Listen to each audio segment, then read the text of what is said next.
আমাদের সমাজে না আমরা এতটাই অমানুষ হয়ে যাচ্ছি যে বাজারে যখন আমরা যাই তখন আমরা কি বলি, এই কুলি এদিকে আসো।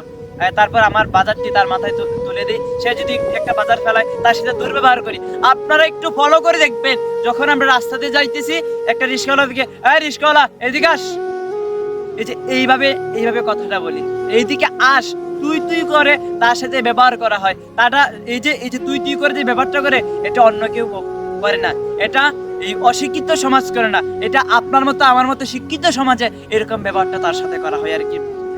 সেও তো একজন মানুষ, সেও তো একজন কি মানুষ না? অবশ্যই সেও তো মানুষ, কিন্তু তার সাথে ব্যাপারটা করা, এই রিস্কাওয়ালা তুই এই দিকে আস। কিন্তু কেন আপনি এরকম ব্যবহার তার সাথে কিসের জন্য করবেন? ও সে গরিব, সেই জন্য তার সাথে এরকম ব্যবহার করবেন। কারণ আপনি তো শিক্ষিত, আপনি তো এই মাস্টার্স কমপ্লিট করছেন, আপনি তো গ্রাজুয়েট কমপ্লিট করছেন, আপনি সেই জন্য তার সাথে এইভাবে ব্যবহারটা করবেন। হ্যাঁ, কারণ এখন যদি আমি প্রকৃতপক্ষে যদি মনে করি শিক্ষিত যদি হয়ে থাকে, তাহলে রিস্কাওয়ালা শিক্ষিত, আপনি শিক্ষিত না, আমি শিক্ষিত না। কিসের জন্য?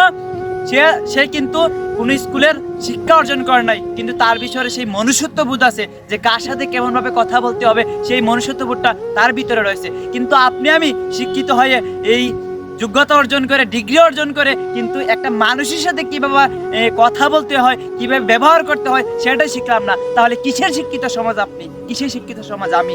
এই সমস্ত শিক্ষিত সমাজের মুখে থুতু মারা উচিত। কথাটা বলতাম না, কিন্তু এই কিছুদিন আগে আমি একটু সুনামগঞ্জ গেছিলাম আমাদের এখানে।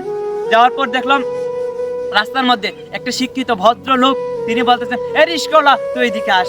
যার কারণে দেখার পর আর নিজেকে সামলাতে পারি নাই, সেই জন্য আজকে কথাগুলো এখানে বলতে হচ্ছে। তাই আমরা চাই সবাই একটু সবার ভিতরে সবার ভিতরে একটু মনুষ্যত্ববোধ আসুক, এবং আপনার সন্তানকে অশিক্ষিত করে তুলবে না। এইভাবে শিক্ষিত দিবেন, ঠিক আছে, কিন্তু শিক্ষা দিবেন জনজাগতে, কিন্তু প্রকৃতপক্ষে ভিতরে ভিতরে সে মূর্খ হয়ে উঠবে। তাকে একটু পারমার্থিক শিক্ষা দিবেন, তাকে একটু নৈতিক শিক্ষা দিবেন, তাকে একটু মনুষ্যত্ববোধ তার ভিতর তৈরি করবেন, তাহলেই সে শিক্ষিত হতে পারবে।